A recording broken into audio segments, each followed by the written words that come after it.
وہ چشم بصیرت سے دیکھتے ہوئے فرماتے ہیں کہ آراستہ ہے ممبر عدل شاہ امکان، آراستہ ہے ممبر عدل شاہ امکان، ایک روب کا سناٹا ہے عالم پہ پرافشاں، ملکوت ہے صف بستہ با انداز غلاماں، ہیبت سے ہے سہمی ہوئی صفحائے نبیاں،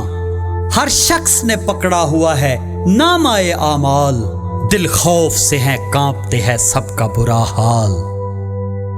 حاجب نے صدا دی کہ خبردار خبردار، غفلت زدہ انسان ذرا غفلت سے ہو بیدار، آتے ہیں شہنشاہ زمن رب ذوالافکار، اب سجدہ تعظیم کو ہر فرد ہو تیار، بڑھتے ہیں سوئے عرش خداوند جلالت، لگتی ہے شہنشاہ زمانہ کی عدالت، پھر دیکھا ہے ممبر پہ خداوند جلالت، طاری ہوئی ملکوت و نبیوں پہ بھی ہیبت، عالم کے رگو پے میں لگی دوڑنے دہشت، کونین کے اعصاب میں عود آئی قیامت، مبہوت ہے ملکوت کے کیا روب و حشم ہے، ہر شخص کا سر سجدہ تعظیم میں خم ہے۔ قرآن کی تلاوت سے ہوا خطبے کا آغاز، افلاک سے ٹکرائی شہنشاہ کی آواز، فکروں کے تسلسل میں سلاست کا وہ انداز، الفاظ کی برجستگی مقصد سے سرفراز، خود نہج بلاغت کو روانی یہ سکھا دے، ہر فکرے میں انی ان اللہ کی ادا دے، فرمایا کہ میں منتقم آل آبا ہوں، اور ظلم کے ہر مرض کی اکسیر دوا ہوں، سرچشمہ تعدیل الہی میں کھڑا ہوں، میں داور محشر ہوں، عدالت کا خدا ہوں، اس شان سے کرنا ہے مجھے اب تو عدالت، دعویٰ نہ اپیلانٹ گواہی نہ وکالت، دعویٰ نہ اپیلانٹ گواہی نہ وکالت، یہ حکم میرا سن لے ہر ایک بالغ و عاقل، جو 20 برس کا ہے جواں دین سے غافل، قتل اس کا ہے واجب کے فرائض سے ہے جاہل، یہ جرم نہیں بخشش و الطاف کے قابل، شک جس کو ہو احکام پہ سر اس کا اڑا دو، ظالم کو بما ظلم بیک ضرب مٹا دو، معلوم ہے دنیا کو جو حق غصب ہوا تھا، خود مانگنے آئے تھے کسی نے نہ دیا تھا، کیا اہل ثقیفہ پہ یہ حق فرض خدا تھا،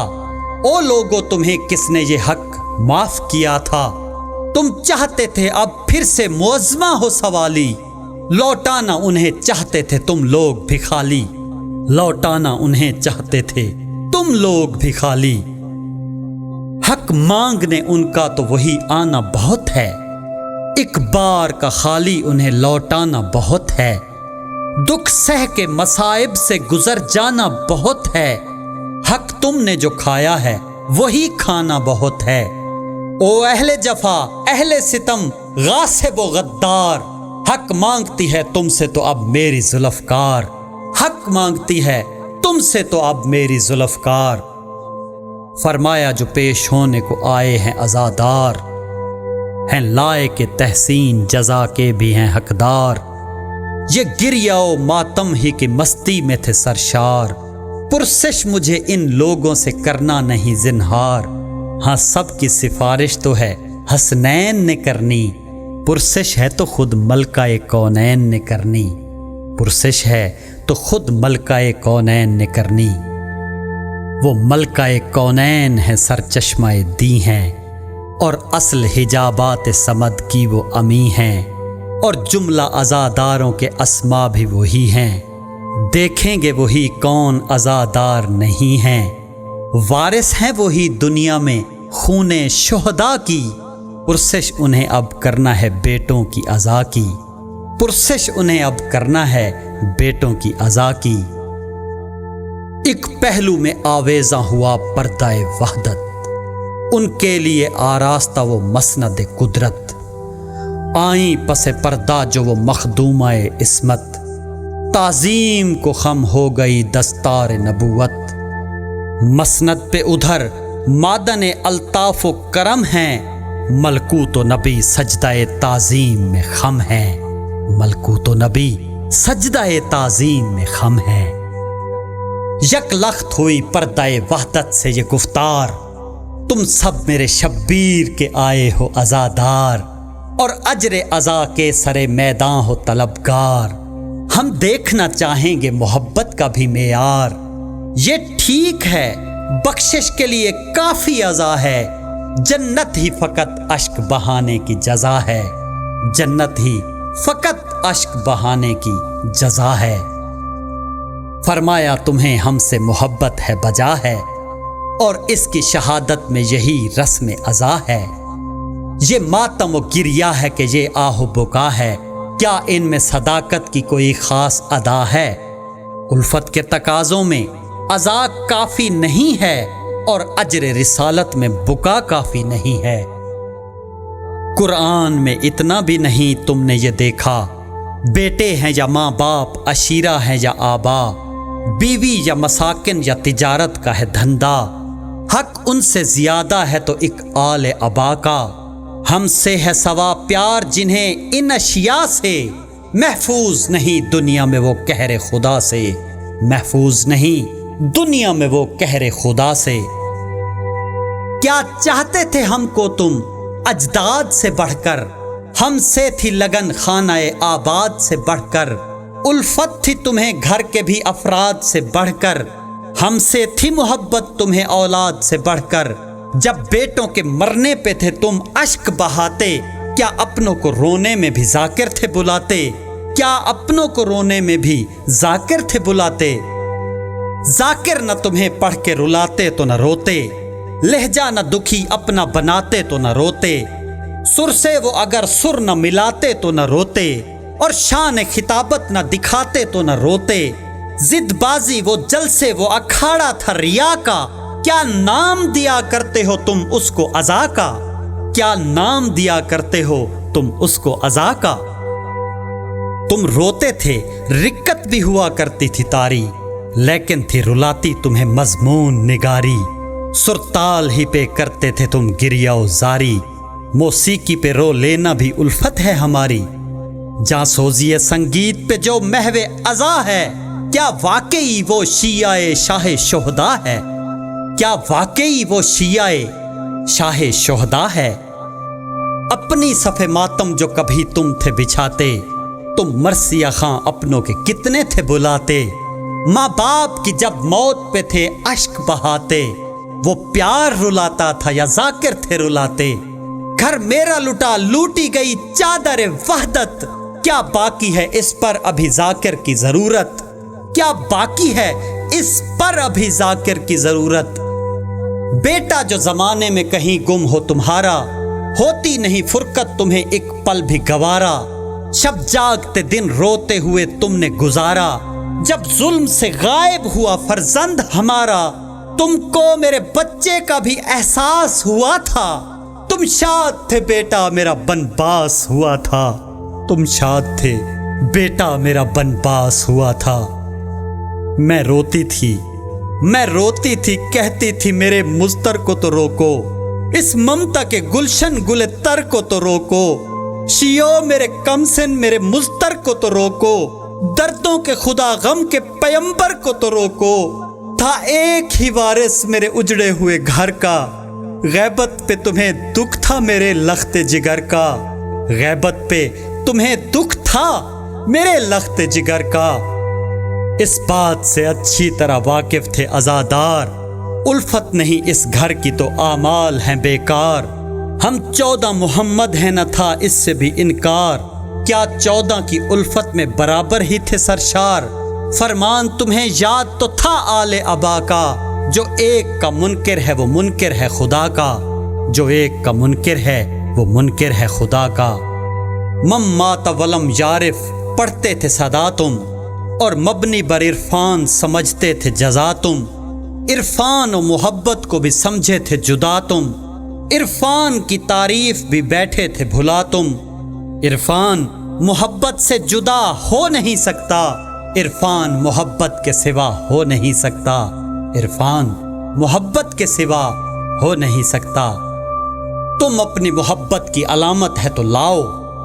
دامن میں اگر کوئی صداقت ہے تو لاؤ، میدان میں محبت کی شہادت ہے تو لاؤ، اور 14 کا احساس محبت ہے تو لاؤ، اب کوئی ثبوت عشق و محبت کا دکھا دو، تم کوئی مودت کی کڑی ہم سے ملا دو، تم کوئی مودت کی کڑی ہم سے ملا دو۔ کردار تمہارا تو زمانے پہ عیاں تھا، 14 کا جو اقرار تھا اقرار زباں تھا، جو لخت جگر میرا مظالم سے نہاں تھا، گنتی میں شمار اس کا تھا الفت میں کہاں تھا۔ کیا جانتے ہو جذب محبت کی علامت، محبوب کی فرقت میں تڑپنا ہے محبت، محبوب کی فرقت میں تڑپنا ہے محبت۔ کیا تم پہ میرے لال کی غیبت کا اثر تھا؟ وہ لال میری جاں تھا، میرا نور نظر تھا، کل آل محمد کی جو محنت کا ثمر تھا، سرمایہ کل آل محمد جو گوہر تھا، وہ 14واں معصوم جو غیبت کا امی تھا، شبیر میرا لخت جگر تھا وہ نہیں تھا۔ اس کی تمہیں فرقت کبھی محسوس ہوئی تھی، ایک صدمہ تھی غیبت کبھی محسوس ہوئی تھی، اس ہجر کی لذت کبھی محسوس ہوئی تھی، غیبت تھی مصیبت کبھی محسوس ہوئی تھی، مسلم کے یتیموں سے بھی فکر اس کی سوا تھی، وہ 2 تھے یہ تنہا تھا، تعاقب میں جفا تھی۔ کیا اپنی مجالس میں بھی ذکر ان کا کیا تھا، غیبت میں لہو رونے کا دکھ تم کو ہوا تھا، کیا اس کے مصائب پہ کوئی اشک بہا تھا، پرسا کبھی اجداد کا اس کو بھی دیا تھا، کیا یہ نہ تھا مجھ بے کس و دلگیر کا بیٹا، سمجھے تھے کبھی تم اسے شبیر کا بیٹا، سمجھے تھے کبھی تم اسے شبیر کا بیٹا۔ تھا اصل یہ اجداد کی دستار کا وارث، ہر پہلو سے تھا حیدر کرار کا وارث، حسنین کے اخلاق و اطوار کا وارث، یہ باقر و صادق کے تھا کردار کا وارث، یہ موسیٰ دوراں تھا زمانے کا رضا تھا، یہ ہادی و جواد کی عظمت کی ادا تھا، یہ ہادی و جواد کی عظمت کی ادا تھا، یہ میرے لٹے گھر کا تھا دنیا میں سہارا، باقی تھا وہی ایک عزادار ہمارا، ہر لمحہ بکا کرتے ہوئے جس نے گزارا، دکھ سارے لیے دل میں وہ سلطان تمہارا، تم لوگوں کے انداز و وفا دیکھ رہا تھا، خود ماتم و مجلس میں ریا دیکھ رہا تھا، خود ماتم و مجلس میں ریا دیکھ رہا تھا، غیبت میں لہو روتا رہا تم کو خبر تھی، ہر آن تھا مصروف عزا تم کو خبر تھی، احساس کسی کو نہ ہوا تم کو خبر تھی، ہم درد کوئی اس کا نہ تھا تم کو خبر تھی، دکھ بانٹے تھے تم نے میرے اس لخت جگر کے، آنسو کبھی پوچھے تھے میرے نور نظر کے، آنسو کبھی پوچھے تھے میرے نور نظر کے۔ ایک سمت اسے گھر کے اجڑنے کا بھی غم تھا، غفلت جو تمہاری تھی ادھر اس کا علم تھا، غیروں کی طرح اپنوں کا وہ مشق ستم تھا، ہر سمت سے سامان اذیت کا بہم تھا، غم خوردہ تھا وہ ملکہ تطہیر سے بڑھ کر، مظلوم وہ تھا دنیا میں شبیر سے بڑھ کر،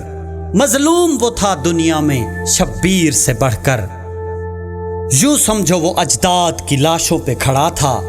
تنہائی میں ہر لاش پہ وہ محو بکا تھا، ہر لاش کے سرہانے وہ مصروف دعا تھا، تم لوگوں نے افسوس کبھی اس سے کیا تھا، رسمن بھی تمہاری تو نہ پرسا نہ دعا تھی، اب بولو کہ کس کام کی یہ رسم عزا تھی، اب بولو کہ کس کام کی یہ رسم عزا تھی، رونے پہ جزا ہے تو تھے کفار بھی روئے، مصروف ستم سارے ستم گار بھی روئے، تھے شام غریباں کو جفاکار بھی روئے، خود لوٹ کے گھر میرا تھے اشرار بھی روئے، جب برسر منبر سر شاہ شہدا تھا، خود ہند کا بیٹا بھی تو مصروف عزا تھا، خود ہند کا بیٹا بھی تو مصروف عزا تھا۔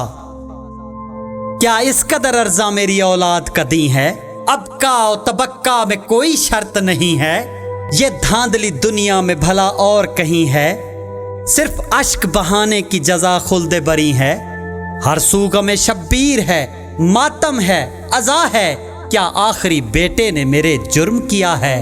کیا آخری بیٹے نے میرے جرم کیا ہے،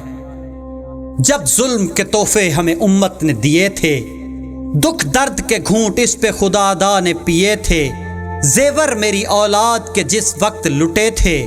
کفار نے اس وقت بہت بین کیے تھے، کیا وہ بھی عزادار ہیں شاہ شہداء کے؟ ہو سکتے ہیں اس رونے پہ طالب وہ جزا کے، جو بھی شب عاشور کو فرار ہوا تھا اور ساتھ میرے بیٹے کا دکھ میں نہ دیا تھا، مظلوم کی غربت کا نہ احساس کیا تھا، پرسے کے لیے در پہ وہی آن کھڑا تھا، شبیر کے دکھ ان کے بھی چہرے پہ عیاں تھے، پرسے کے لیے آئے تھے اور اشک رواں تھے، پرسے کے لیے آئے تھے اور اشک رواں تھے۔ خود شمر بھی جس وقت تھا ضربات لگاتا، ہر ضرب پہ خود شمر بھی تھا اشک بہاتا، شبیر کا سر جو بھی تھا نیزے پہ اٹھاتا، سامن کی طرح اشک تھا آنکھوں سے گراتا۔ یہ رونا بھی کیا داخل احکام عزا ہے؟ کیا خلد اسی اشک فشانی کی جزا ہے؟ کیا خلد اسی اشک فشانی کی جزا ہے؟ جب اہل حرم شام کی گلیوں میں گئے تھے، بازار میں خطبے میری بیٹی نے دیے تھے، ماتم سرے بازار زمانے نے کیے تھے، دشمن بھی ہر ایک بام سے رو رو کے گرے تھے، کیا ان کے دلوں میں بھی محبت تھی ہماری؟ دراصل قیامت تو یہ غربت تھی ہماری۔ تم مجلس و ماتم میں جو تھے اشک بہاتے، الفت تھی یا غربت کے تھے حالات رلاتے، ذاکر تمہیں جب درد کے قصے تھے سناتے، بخشش کے لیے تم بھی تھے چار اشک گراتے، کیا اپنوں کو رونے میں بھی طالب تھے جزا کے، یا مجھی پہ احسان جتاتے ہو عزا کے، یا مجھی پہ احسان جتاتے ہو عزا کے؟ یہ سچ ہے کہ تھے جانتے آداب وفا کو، بے شک ہے کیا زندہ رسومات عزا کو، بھولے نہ تھے تم گریائے شاہ شہداء کو، موجود سمجھتے بھی تھے ہم آل ابا کو، حسرت سے میرا بیٹا مجالس میں تھا آتا، حالت پہ تمہاری تھا بہت اشک بہاتا، حالت پہ تمہاری تھا بہت اشک بہاتا۔ کہتا تھا کوئی شخص تو پرسہ مجھے دے گا، اس گھر کے اجڑنے کا بھی افسوس کرے گا، گھر پاک کی آبادی کے چند حرف کہے گا، بانٹے گا میرا درد سکون مجھ کو ملے گا۔ کیا اس کو سمجھتے ہو تم آداب عزا کے؟ چند حرف تسلی کے نہ الفاظ دعا کے، چند حرف تسلی کے نہ الفاظ دعا کے۔ کیا پورے اترتے ہو تم آداب وفا میں؟ یہ ٹھیک ہے کچھ خرچ تو ہوتا تھا عزا میں، کیا حرج یا کچھ خرچ بھی ہوتا تھا دعا میں؟ زحمت تمہیں کیا تھی جو دعا کرتے بکا میں؟ جو بھی میرے بیٹے کو دعا دے نہیں سکتا، اب مجھ سے وہ رونے کی جزا لے نہیں سکتا، اب مجھ سے وہ رونے کی جزا لے نہیں سکتا۔ ملحوظ رکھے جس نے ہیں آداب وفا کے، تھے پورے شرائط کیے تعظیم عزا کے، حقدار وہی ٹھہریں گے اس وقت جزا کے، ہیں ساتوں بہشت آج جزا اشک بکا کے،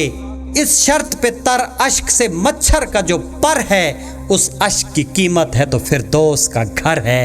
اس اشک کی قیمت ہے تو فردوس کا گھر ہے۔ جعفر سلامتوں میں، جعفر ہمیں اب دیکھنا ہے رسم عزا کو، لازم ہے کہ ملحوظ رکھیں شرط وفا کو، داخل کریں گریے میں شہنشاہ کی دعا کو، یوں راضی کریں مادر شاہ شہداء کو، اس طرح ادا دل سے یہی رسم عزا ہو، ہوں اشک رواں آنکھوں سے ہونٹوں پہ دعا ہو، ہوں اشک رواں آنکھوں سے ہونٹوں پہ دعا ہو۔ یا رب محمد وآل محمد